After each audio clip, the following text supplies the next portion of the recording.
nini? Bado uko shule unasoma tangu. Hata nieleze kitu. Nimeona kumbe ndio maana generation sasa hizi kueleka ni ngumu. Nimeona. Nyanya zetu ilikuwa tu wanapanga sherehe usiku. Kwanza unaibwa?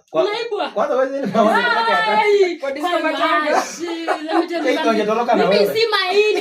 Nisikizeni kabisa, mimi si mahindi, siko kwa shamba mnaiba. Jamani ngoja. Na imagine hiyo ndoa ingekuwa vizuri wangeshi. Hiyo ndoa yao. Mimi sina mtu sipendi. Si amekupenda. Ndio amenipenda hao. Aliniona. Akanipenda. Ngoja, mwanaume na mwanamke anatangulia kupenda. Ngoja kwanza, hebu niulize swali. Ukitaka kunidate sio utakuwa ushaanza kunipenda. Acha nikwambie kitu. Kwanza kuna kitu hawa watu waelewe. Mwanaume anapenda na macho. Mwanamke anapenda na roho.